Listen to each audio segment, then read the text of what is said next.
You're listening to an Anazao Ministries podcast.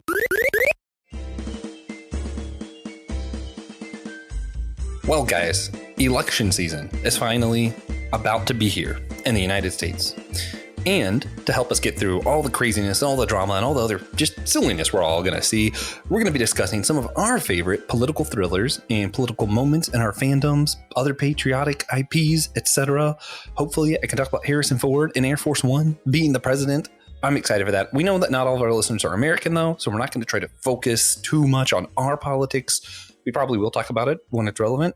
The goal for this series, this new series we're going to do, primarily political, our goal is to talk more about the broad Christian perspective of political ideas than specific politics. So I'm going to do that, talking about some of our favorite political IPs. And to kick this off, we're going to be discussing Ratchet and Clank, when Captain Quark became president, as well as some other sci-fi video game stuff and politics in our games.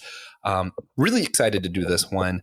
This is going to be sort of a follow-up to the one-shot that we're going to have live, that was live before this, is on the YouTube when this releases, but is being released on the main feed after this. So we're trying to be as confusing as possible because this is Systematic Geekology and we are the Priest of the Geeks.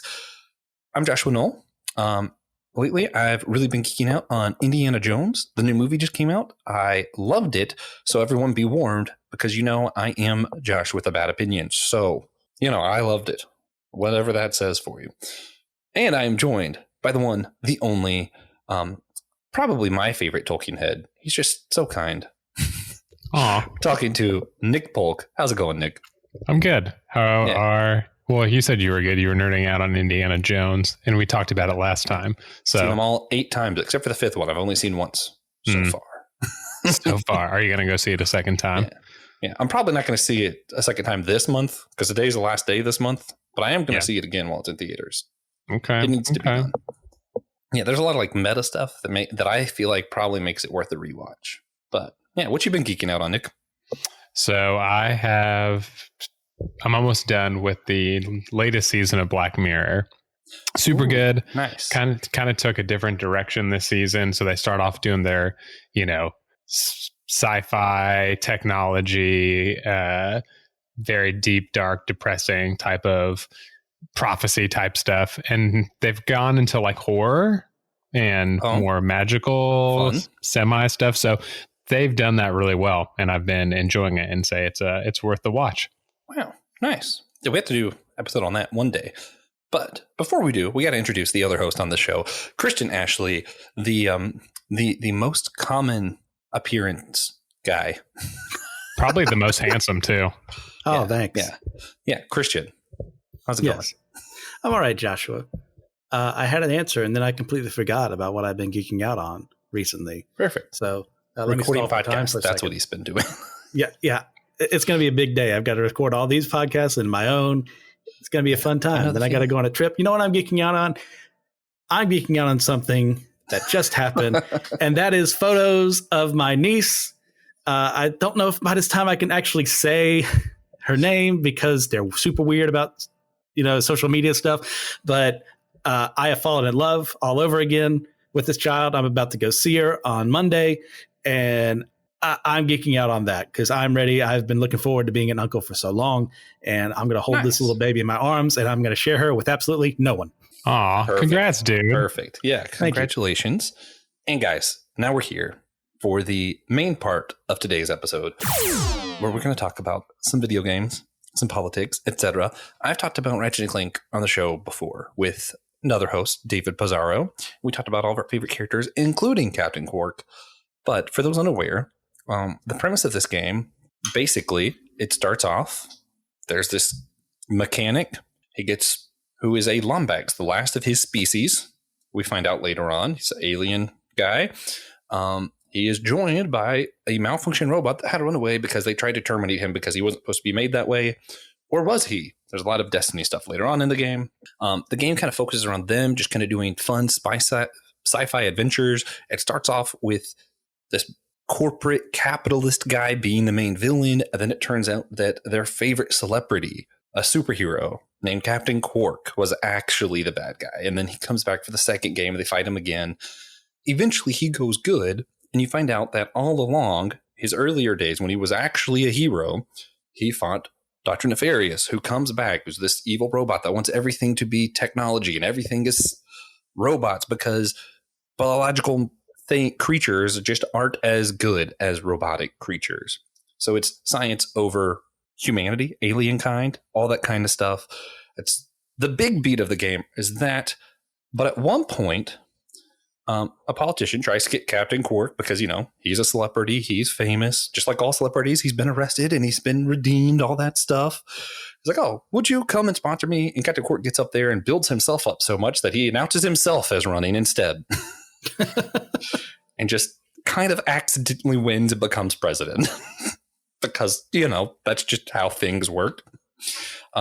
Just this doofus who isn't even really a hero. He just kind of accidentally becomes a hero a lot of the time. Really jacked, buff-looking dude. We find that out in the newest game that I have not played.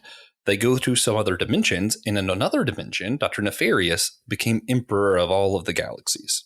So it's interesting to me that I wanted to point out and hopefully talk to you guys about some other games. In this game, it really seems like the contrast is you have bumbling idiot celebrity political stuff, like capitalism is evil. And then you have this beat of all technology, all science, forget about the nature of humanity, even though it's aliens. I think that's sort of what it's getting at. And you see this, both of them as being the opposing things, but the actual good guy is this dude who was really just an ordinary mechanic. And what I like about that politically is it shows like it's not the politics don't make the biggest difference. It's not the celebrities. It's not even our robots and our science. It's the mechanic down the road. And I love that. For me, when I'm thinking about my politics, I love when our politics focus on the ordinary people, like the middle class, the people who are the backbone of it all to me. So I wanted to throw to you guys, since that was sort of my topic with this one. As far as like other games you've played, because I know like Borderlands has some of that. I know some of the other sci-fi. I'm not sure about Mass Effect. There's so many different storylines. But as far as the other games that you guys played, have you ever seen similar storylines to like juxtaposing the normal guy to the scientist and the popular, celebrities and all that? Christian. Yeah, sure. Well, if we're going with Mass Effect, we have people who seek ambassadorial powers or to be seen as leaders of Earth alongside alien races. And all the politics goes into that of like the maneuverings, the political ways you have to go, and the deals you have to make. And it's conflicted.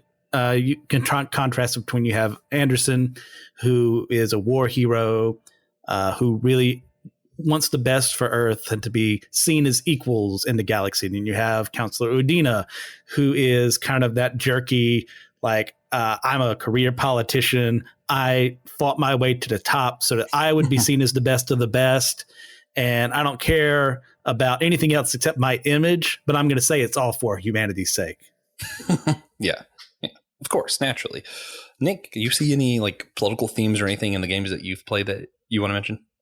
Yeah, I'm trying to think. I know that the first thing that goes to mind, or that comes to mind, is like the Halo series and how there's a lot of political. I think especially in the third one, where I can't remember, y'all might have to fill in the gaps for me, is like one of the aliens that's part of the Covenant, right, does something and gets kicked out, and you partner, like you team up with them. Yeah, there you go.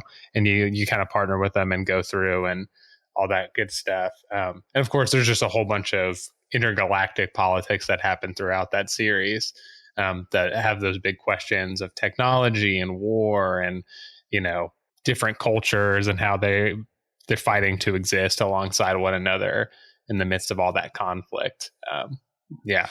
So that's interesting. I never got past the first Halo game. I just thought it was really boring. Wrong opinions galore for everyone. Yeah, that's one TJ really likes to bring up. But the story I think is really fascinating. So with Halo, isn't it primarily like the people you play as a chief is kind of a military coup, kind of a military group kind of deal, or? Yeah. If Nick hadn't brought this up, I certainly would have. Yeah. Because as time goes on in this series, like humanity has been brought close to the point of extinction. And as we're fighting the Covenant, this collective group of alien races who are united under this singular religion, worshiping, is it the Forerunners? Is that what they call them? Or is that the just their actual Forerunners title? I think so, yeah. And their sense of, oh man, we should ascend one day to be like them. And you've got us who are like, oh, let's study these artifacts. And to them, they're religious relics. And you get into like learning more about the Covenant themselves. You have the prophets at the very head. And so it seems like they're not really like the Pope to a sense, but there's a similarity between them and him. And you learn through crossing the game, they know their religion is based on a lie. They know the Forerunners were just an alien race who came before them. And they use that as a means of controlling the populace, of controlling these other races, because they themselves are not the strongest race. But if they can get people working for them under this banner, then things can get done for their benefit. Fascinating. Okay. So you play as Master Chief in Halo, right? Oh, yeah. You asked another question. I'm sorry, I didn't answer that one. Who was Master Chief, Nick? Man, it's a great question because I did not prepare, and I have not played Halo in a long time. But he's basically part of this elite. No, it's good. It's a part of this like elite group of, I guess, Earth warriors, and Master Chief himself is like he's like the guy, right? He's like the top, right? And he's the one all Spartans want to be like. Yeah, the Spartans are what they're called. Christian, fill in the space here so I don't embarrass myself. Yeah, sure. It helps. I watched. God help me. I watched that TV series, so some of it is still in my head. I was not a fan of the changes they made overall. Yeah, but what happens is that while humanity before we're going into the stars and exploring places, but as is often the case, civil war happens. You have that typical like the colony planets feel like they're not being represented, and Earth feels like they should just fall in line. So what they were doing is they'd having these rebellions in human space. So the Navy, I can't remember the actual name they use for themselves, creates the Spartans to be like their number one super soldiers, like Captain America on steroids, to take down these civil wars. But as this happens, we have first contact with the Covenant. So then they come in, and that's what starts the war, and humanity starts reuniting again. Man, see, that sounds a lot like the Star Wars prequel kind of politics stuff of like the Federalist and then the Emperor, then some of the worlds being like, okay, but that has nothing to do with our planet. Also, because I'm just a big fan of like American history, like early times of, okay, well, but if we're going to do it by population, then some states get no representation at all, and their states just forced, and that's where we get the whole idea of the Senate. And I think the same thing with like the prequel Star Wars, why they have the Senate that way, if I'm thinking right. Yes, everyone has equal representation. You would hope. Yeah, it's interesting, regardless of population.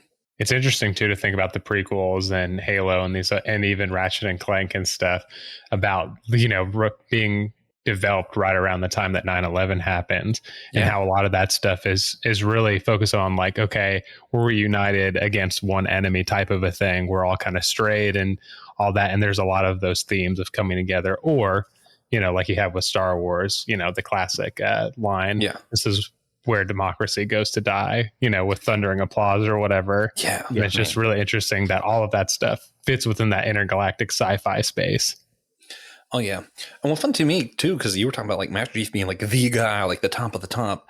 Because like starting this off thinking about Ratchet from Ratchet and Clank is the opposite of that.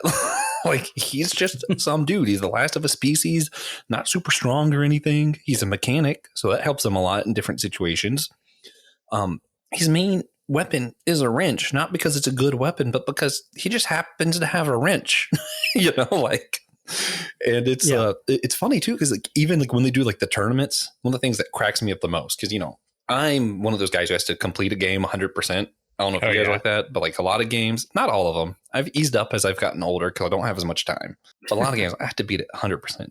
So you would get to, and I know Nick said he played the first 3 Ratchet and Clanks, but you would get to like some of these tournaments, and in the fights, they're like announcing, it's like, all right, in this corner is the giant spider robot, the best of the best, and they do this whole huge announcement. And then they go to, and then on the other corner is this guy.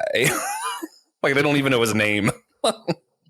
It's just the so humor funny. in those games are great. Oh yeah. Like honestly, that is like, if I had to pinpoint what is my humor, I'd be like, just study Ratchet and Clank. That is my humor. when Courtney Gears shows up with "Don't hit me one more time," I about died. I was like, man, they really did that. Or all of the Secret Agent Clank, where he was just James Bond, just tiny robot. He's like in, because that's like at the beginning of the third game, right? Yeah, he even got his own like PSP game for those who remember the PSP. Yeah, and I was like, what? It's just so funny. And it's like they do all these crazy stuff and they still somehow are like completely unknown. The fourth Ratchet and Clank is literally all tournaments, and you have that same announcer guy all throughout, and it's like, and the what Lombax? What's the Lombax? And it's funny because you don't really realize till later on, like you think they're just joking and making fun of them, but literally no one knows what a Lombax is. Yeah, I haven't seen one. Well, it's interesting too, just thinking about like, because, you know, if you get into the lore, like Ratchet is like the last of his species because of a whole intergalactic conflict with his planet, you know, his original species planet. And then he gets sent off like Superman style or, you know, Goku style, where they're like, oh, this is our last and final son, put him in a spaceship and land somewhere random and become a working class guy and then ascend and become like the hero of the universe. Yeah. And it's funny, like it's changed over time, but a lot of the first few games, it's like at the beginning, even after he saved the galaxy, like, cause nobody knows about it, cause Quark or somebody else will take credit. And he's just like, whatever, I don't care. But like, it's so funny because so many of them start off with their like, we have no hope. How do we make people feel like we did something without doing anything? That guy, let's just send him, give him whatever ship's laying around, and they just expect him to fail. And sometimes it's even the bad guy's plan is like they have him sent so it looks like there was someone stand up against them because they know that he doesn't stand a chance, and he always wins. Yeah, because it's like he's just some dude. Yeah. Those games are so much fun. I mentioned earlier Borderlands. Have either of you guys played Borderlands? I have not finished any of the games, but I've played. I've put a lot of time into those games. I just haven't finished the story. Yeah, me too. Sometimes I'll go back on YouTube and finish the story without having to play the rest of the game. Yeah, same. I love the games. Yeah. I get so sidetracked. I finished the first one, and that was about it for me. It's definitely one of those games for me. It'd be a lot more fun if I was playing with someone. Yeah, than by myself. Yeah. I got the first few parts. I think it's the fourth Borderlands that was on PS4, third or fourth. I don't remember. But TJ was staying with me for like a week. So we got through a good chunk, and I had to work. He got through a lot more of my game than I did. But I was like, this is fine. It is a lot of fun to do multiplayer. And it also has a lot of like my sense of humor of like, but it's more like dark humor because it's like post-apocalyptic universe kind of deal. Yeah, we're all going to die, but... What's his name? The little robot? Claptrap. I love Claptrap. He's great. Yeah, Claptrap is phenomenal. Yeah, him and his fatalistic humor. It's great. Yeah. Fatalistic humor might be my favorite humor. All right, so we mentioned Halo, Borderlands, Mass Effect, Ratchet and Clank. You were talking about Jack and Daxter in our text earlier. It's kind of sci-fi-ish too. Could you kind of break down like what is Jack and Daxter for those who don't know? So Jack and Daxter is also one of those early platformers for the PS2. I think it came out either the same year as Ratchet and Clank or the year before. Mm-hmm. One of those. It might have even been a launch title, but it was super successful. Where it's kind of a mix between fantasy and sci-fi. It's kind of steampunk, which, you know, Ratchet and Clank is definitely more sci-fi intergalactic as opposed to kind of bringing in some magic. But you've got these things called precursors, which is a society that has established some sort of technological order. And of course, the world is in decay after all this stuff. And there are these elders that are like, I can't even remember what their titles are, but they're basically like these keepers of lore and technology. And one of them or a bunch of them go bad, except for one. Mm-hmm. And you basically have to team up with this guy who's the sage and go against the other sages, collect a bunch of collectibles as you do in platformers, solve puzzles, and eventually defeat the evil sages who are using a thing called dark matter. And so there's like a bunch. I think there's 3 main games and some. I think maybe Daxter got his own PSP spinoff too. Yeah. but there's just kind of like this intergalactic, interdimensional aspect that gets more into the sci-fi, where you get flying cars, you get shotguns and weird I think you can even travel to different planets in the third one. Yeah. So I don't really remember all of that stuff when it comes to the second and third one. Weirdly enough, for me, the first one was rough because it wasn't like, there weren't guns. Honestly, is what it was. Is I knew the series had guns, and I was like, the first one, I was like, man, where's the guns? Because mind you, I'd already played all the Ratchet and Clanks, and I think the second Ratchet and Clank has like 50 different guns you can have, and I'm like, I've been through a whole level with no guns. I should have at least 5 by now. What's going on? But I remember the second one I really enjoyed because you get like the magic powers and the guns, and some of the guns work with your magic, which is a lot of fun. You get some like really interesting, like you said, like fantasy sci-fi combo stuff. What I remember, also, I did play the Daxter game. It was great. What I remember from Daxter and Jak 2, and you might have to correct me some if you remember better than I do. The cities themselves, we went in and out of, but we didn't stay in, almost because the government was kind of corrupt, right? Yeah. And then they had to stay outside so they could like sneak in at night and different stuff to do the missions. Mm-hmm. Yeah, I think there's like this, because dark matter is kind of a central element that bad guys use. Surprise, surprise. And I think one of the things that transforms, like, I think you can use dark matter at one point to transform into like a werewolf type of a thing to counteract. So you get even this interesting play. And I feel like there's these symbols and stuff and plot elements within games where at first, in the first game, you're using all these different like elemental things to fight against the dark matter. And then now you're using the enemy's dark matter to fight. So you're almost fighting fire with fire.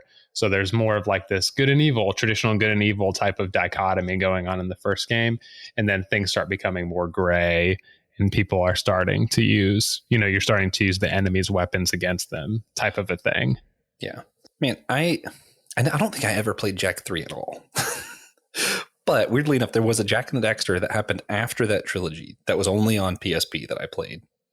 And I did beat that one. And Jak has, instead of the dark matter, he has access to like light matter. Like it's like the opposite of that. And That's it all right. has different abilities, and each one has a different ability, like the different lights. And I thought it was really interesting because it seemed like the dark matter was gone for some reason. And I don't know what happened. In the third one, you can do both. Oh, that's and then they must, so I guess in the PSP one, they must have. Or I just don't remember. Light matter. Yeah, I never played the PSP one because I didn't have a PSP. Oh, well, that's fair. That's fair. Now, one thing that's like just standing out to me is like Ratchet and Clank. You had the capitalist and the evil politicians, and even the doofus politician, Jak and Daxter, corrupt government in the cities. Mass Effect seems like there's a little bit of everything mixed in there. Borderlands, corrupt government. Halo, kind of corrupt, lie. Corrupt religious systems, that drive the alien governmental systems. Yeah.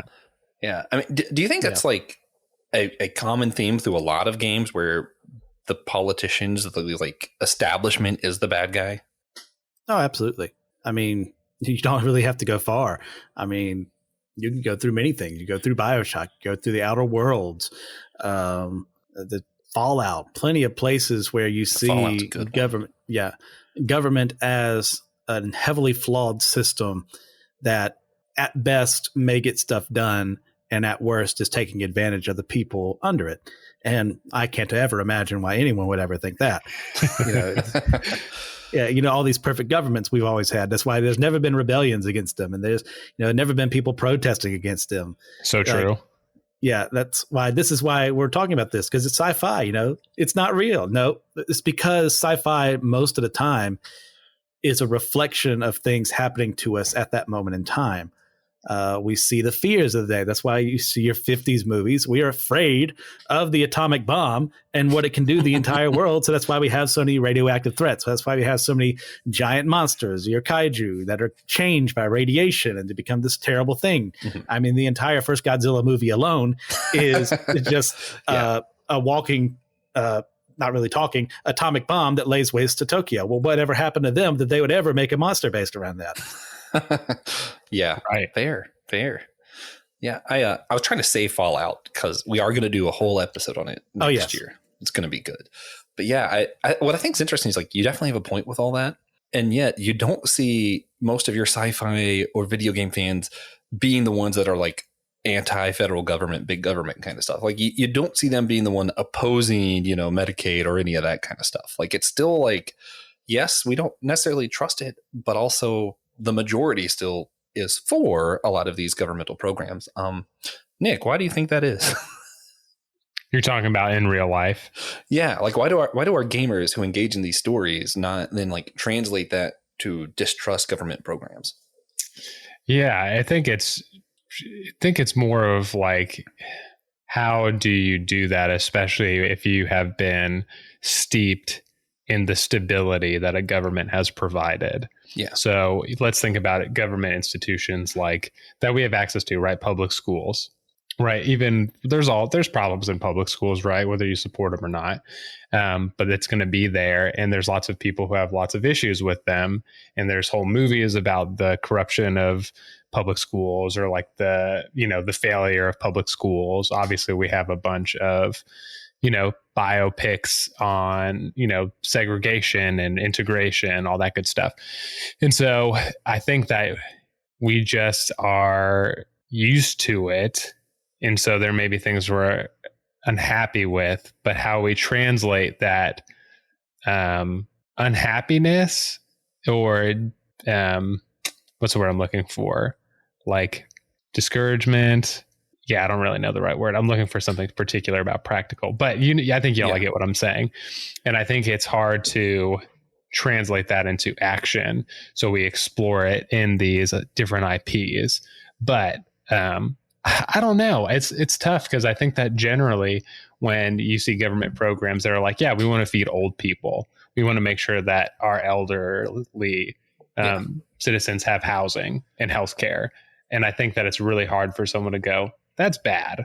I think people can say, yeah, wars and the amount of money we put into the military is kind of over the top, but we at least feed our elderly, and we give some poor people access to food, which I think most people would be fine with.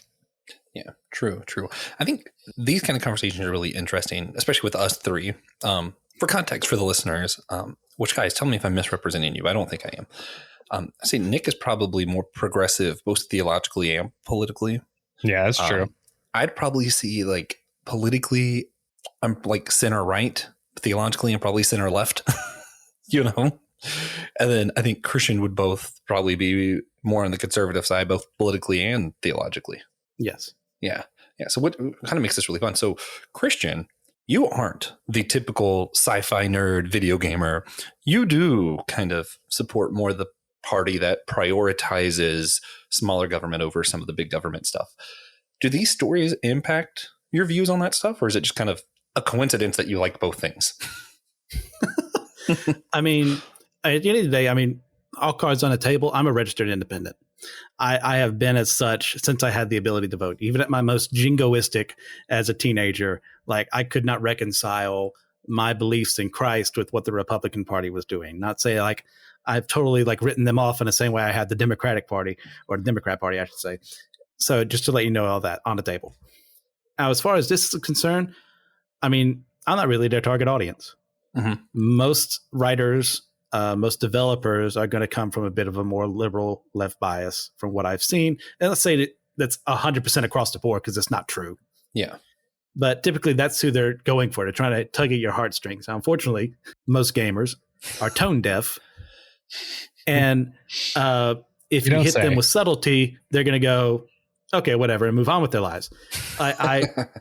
For instance, I saw someone post the other day about how, man, I wish games weren't political, and they posted images from Metal Gear Solid, the famously apolitical series Metal Gear Solid, where there's never anything about how we use our politics, or why private military companies shouldn't be a thing, or the evils of war and all this stuff. It's like, nope. That's what games should be like, because he's subtlety, for those wondering, just doesn't hit people well. Yeah, unfortunately. But you run the gamut of, there are games when they get a more overt, people get up in arms. Yeah. Because it didn't work when I said this. What if I hammer it in a little harder? What if I hit you in the head with an anvil? Well, yeah. maybe that works for some people. For people like me, it makes me a little uppity because I want to be treated like someone intelligent. Mm. And if you do that, I'm going to go, well, you may have had a point, but I'm going to tune you out now. Yeah. And that's the exact opposite of what they want. And I should be better about myself in that regard. But your original question, which I've mangled again, was I'm more conservative. And what else? Yeah. So you're more on the side of the people who probably wouldn't agree with a lot of big government stuff, which is sort of seems to be what the theme of a lot of these games are. So I was trying to see if it was just a coincidence or if you actually took that away from these games and that influenced your opinion. Oh, definitely. I see it all the time. And I mean, not because I'm actively looking for it, but because I'm paying attention to the games that I'm playing. Yeah. Which, once again, a lot of gamers I've talked to are tone deaf. Yeah. And yeah, it's its own thing. Yeah. What I like about Ratchet and Clank is it kind of takes what I call the South Park tack, where it's I think the reason it doesn't get in trouble for being too overt because it literally makes a capitalist the bad guy for the very first game. Like capitalist, that's the villain. Celebrities are the villain in the second one, and then we're going to go to scientist for 3. And it's funny because the South Park, it does get in a lot of trouble, but what South Park does is it makes fun of both sides. So you do find people from every side that enjoy it because it makes fun of the other side. And those of us who are more accepting of people criticizing our own side can appreciate when they make fun of our own views as well. Right. And I think Ratchet and Clank does that. It's just not as crude. Because, the bad guy in the first one is absolutely this capitalist Republican, basically, And then you get later on in the game and it's actually this guy who's trying to force technology on people and big government on people is the bad guy. And it's like, okay, so they're just going to make everybody the bad guy at different points, except for the mechanic down the road. Yes. Yeah. One, I'm trying to think of games that are different, that aren't like the government's the bad guy. And I think one that stands out is kind of weird. You have to hear me out on this. I know Christian's played. Nick, have you played Kingdom Hearts? Oh, yeah. Heck yeah.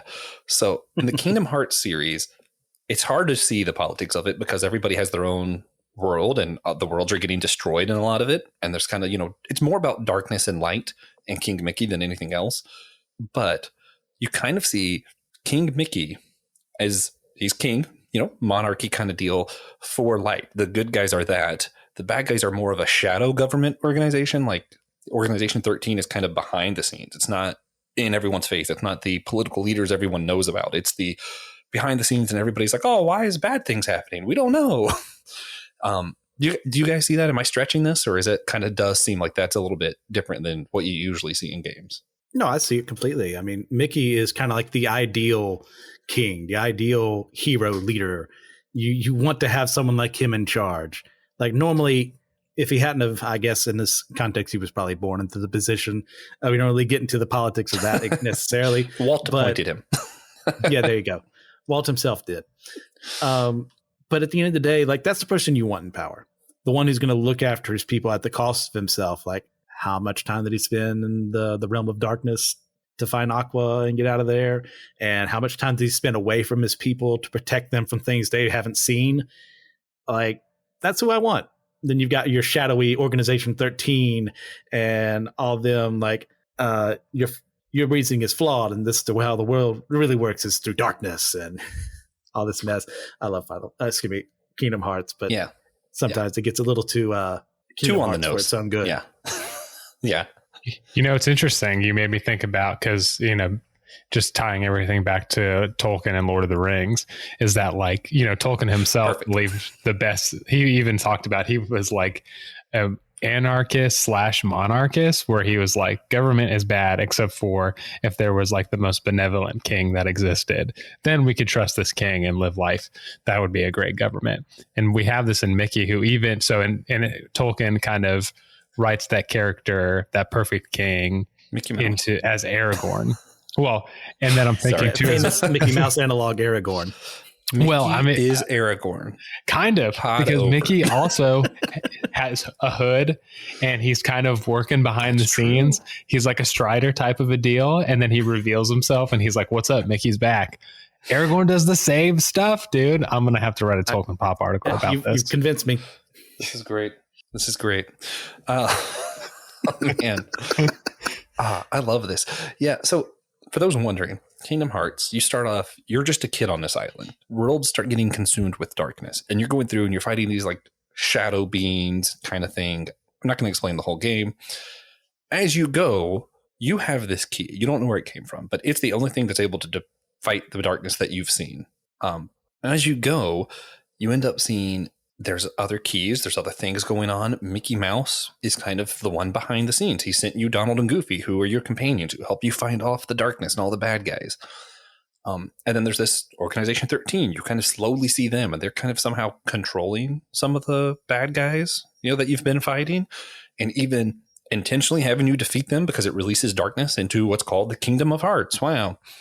And they, even in the first game, there's a statement of the Kingdom of Hearts is darkness. And when he opens it, in the darkness, there's one light, and that light is coming from Mickey Mouse with a key. Yes. And that moment was just so cool to me. Even as like a young kid up till now, I'm still like, yeah, in the middle of the darkness, we have a king who holds the light. I love that. I don't think the game was trying to be Christian, but no, that's about as Christian a message as you get, like. Yeah, definitely completely 100% unintentional, but you can see the imagery right there, the unintentional imagery of that light in the darkness, the one person fighting against everything that is actively trying to destroy what is good and righteous. Yeah. And I guess that kind of talking about the righteous king and talking about like that allegory of Mickey and Jesus, we get to where a lot of people do of like, oh, you're a Christian podcast, you're a geek podcast, why are you talking about politics, right? Hey, politics are in everything. They're in all these games we mentioned, obviously. We pointed that out. But yeah, Jesus cares about politics. We're Christians. We care about Jesus. Jesus cares about politics. Why? Politics is just how we operate as people collectively together. There's politics in church. There's politics in our government. There's politics in your friendship even. You might not notice it. But if you're in a really long line for something, waiting overnight, there's politics. Someone's going to start coming up with rules for the line. Someone else is going to have, well, how do we enforce these rules? What do we do if this happens? Politics happen as long as people exist. It's part of our nature. It's part of how God made us. And it's something that Jesus cares about. So when we think about what does a righteous ruler look like, I think we're getting to what does it mean for this part of who we're made to be? Political. We're all made political beings. What does it mean to live that in light of how we were meant to be made? And I think that for me goes back to Ratchet and Clank naturally, where I'm like, yeah, it is we're all meant.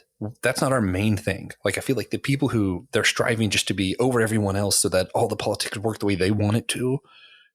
For me, a lot of the professional politicians, or that's been their whole life goal, that's where I see a lot of danger. But for the people who were, one of us, who are the mechanic down the road, who is operating and trying to make things work so that we can function correctly as a system, that's the kind of politics that I like to see. So that's where I'm like, yeah, that beat in the Ratchet and Clank games, that's where I'm at. I think the one thing that video games does really well, and storytelling in general, is that I think that if people are being honest, like all of us kind of on this, sitting in the different political spectrums, is like I think we can agree that like the end goal for people in whatever society is that for their betterment, right? Now, it may look different to how those things are achieved or the best way there. We want good things for our communities, ourselves, our families, other people's families, etc. And I think what these games and IPs do is that they point to elements of like what government and religious systems and businesses should not be. And so we can be like, okay, and it reflects, governments within history or currently or what have you. And we can say, okay, we don't think government or business should be like that. And then it has us having conversations on like, okay, so what does a good government look like? What does a good business look like? A good economic system? And as Christians, how do we come together to have that conversation, even if our theological beliefs are different as well? Yeah. Yeah. And I think what's helpful to do these kind of conversations and thinking about video games and everything like that and putting it in this context is it takes us out of, for those who aren't American, I don't know, America, it's all based off what team you are, basically, more than a lot of the ideas. So that's where I like that you brought it to the betterment of humanity. That's where we're all agreeing. And that's where we're seeing things, not are you this color or this color? Do you like this guy or this guy? Right. But Christian, so that it's not just the people more progressive than you talking. How do you feel about that? Like, what would your response to those ideas be?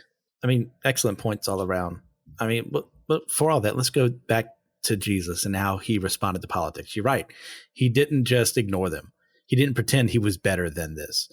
He engaged, but he also withdrew. So what we need to learn from his example is how to be shrewd like him. King Herod wanted to meet with Jesus. You would think, as the leader of the Jews, the king, oh, that makes perfect political sense. Let me talk to this man. If I can persuade him to my side, get him to come to faith, then things will be that much easier. Well, Jesus knew Herod's heart, so he never engaged with Herod.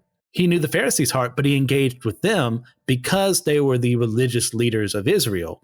And if anyone needed a kick in the seat of their pants, it was them. But Jesus didn't pursue them a lot of the time. They came after him. So he was prepared when they came. So he had the answers ready.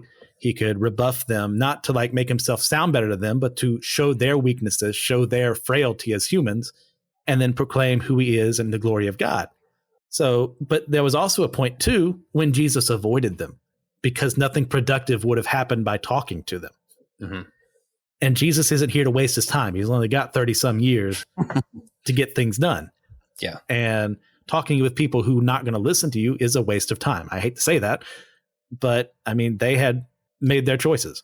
They had made the decisions. They're not going to follow God like they should be. Mm. But also Jesus, we also see, didn't wait for a government to say, hey, there's an issue here in this area. Can you help out? No, he went there himself. He attended to the poor and the needy and the sick and the infirm. And we should do the same. Sure, if there's some regulation we need to know about, we should probably ask, just in case our nonprofits are working like they're supposed to, what have you.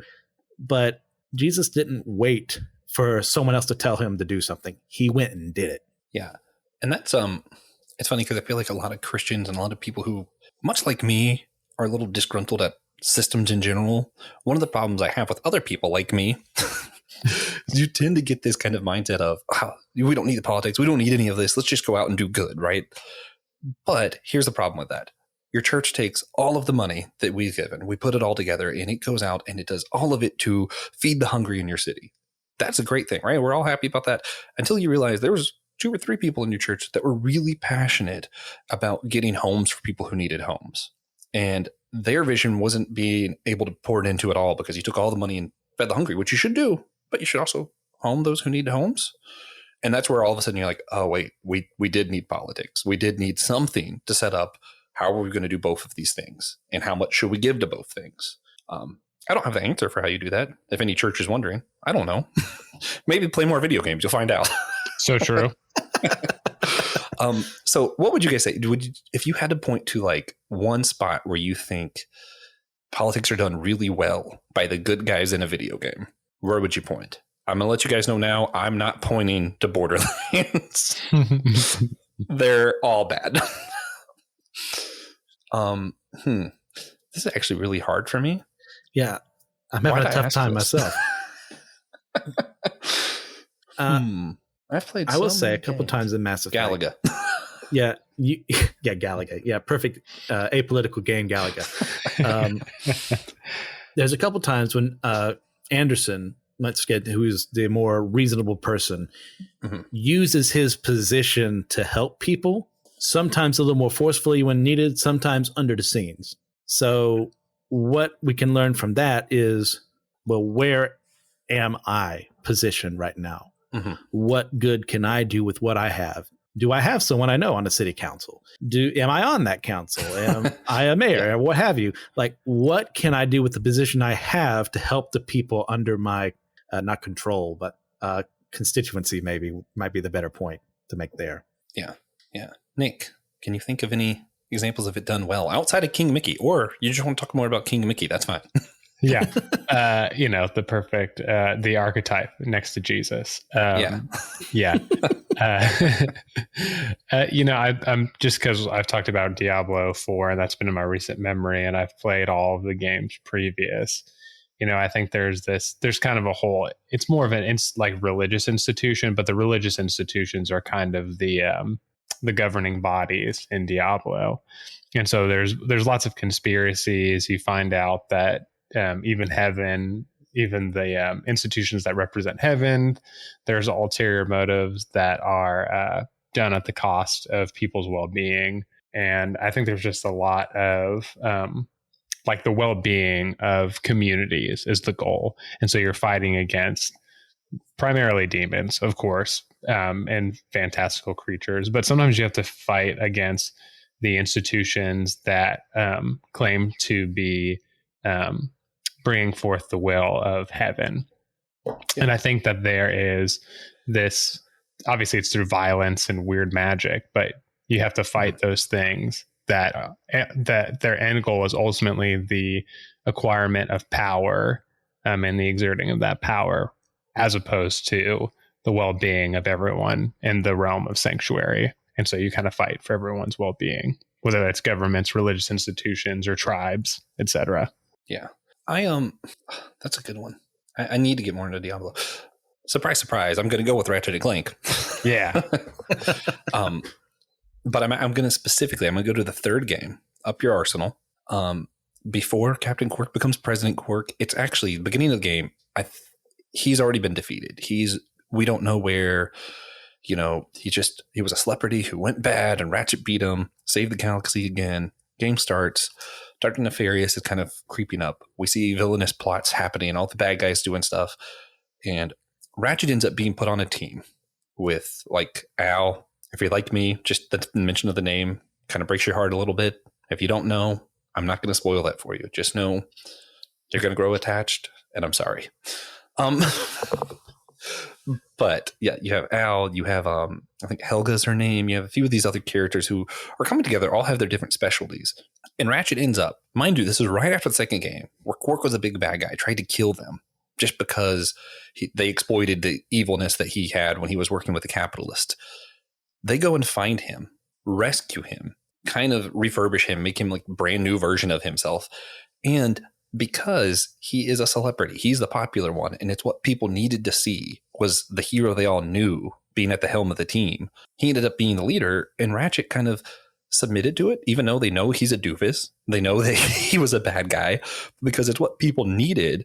They made the politics of that work so that they could function as a team and save the galaxy. And I thought it was really cool that they selected a figurehead for the people rather than someone that would just fit their needs for themselves. So that's something that I really appreciate in that game. Yeah. All right. Well, I think we have one last question at the end of this that I'm going to save. So if you're on Captivate, head over there, subscribe, and you'll get to hear one last question at the end. But for now, we're going to wrap up. And first thing we'd like to do is give some recommendations. Christian, do you have a recommendation for our listeners today? Let's see. I will recommend. I remember what I was going to actually say, what I was geeking out on, and use that right here. I have been geeking out on reading through various books the history and the possibility of the truth or untruth of the Loch Ness Monster being a thing, because What we'll be doing once a month on our YouTube channel is a special thing I'm creating called Friday Night Frights. We'll be discovering and discussing cryptozoology and the paranormal and religious weirdness and the weird and unexplained and a lot of other stuff. And I'm starting on the 7th of July with the Loch Ness Monster. So that is what I recommend. You guys go check that out so you can be prepared before I start. I'm already scared, but like in a good way. Nice. Nick, you have any recommendations for our listeners today? Yeah. So I'm a big punk music guy. And so there's a YouTube channel called the Punk Rock MBA. The guy who runs it, his name is Finn McKenty. He's a music industry content creator, but he just does awesome deep dives into the history of different punk bands. Nice. Our recent ones I watched were on the band Rancid and Simple Plan. So if you want to get into punk music, it's a Punk Rock MBA is a great YouTube channel to do that. Very fun. Nice recommendations. I'm going to go with technically comics that have been out for a year, but hang in there with me, listeners. I was patient. I knew that these were epic, but I waited to get them. There were these one-shots made last year, Batman One Bad Day, some of his most famous villains, and each one's a standalone story. And I knew this year they're going to be dropping the hard covers. The first one just dropped. They're going to be dropping some of the other ones in the coming months, and I'm going to get them as they come out in hardcover. So I just got the Batman One Bad Day Riddler. It is fantastic. I hear the whole series is fantastic. So now that they're out on hardcover, check them out. Worth having a more furbished copy of these, I think. There's some really cool stories from what I understand. The Riddler is definitely a really good story. Yeah. So with that, guys, don't forget, rate and review the show on Podchaser, or if you're on Spotify or Apple Podcasts, that works as well. We'd really appreciate it. Helps other people see the show. And subscribe to our YouTube channel for some extra content that's not available on a regular podcast feed, like our Ketchup, Manga Mustard, or Drinks with Tejas. And of course, we need you all to do one very important thing. And just remember that we're all the chosen people, a geekdom of priests.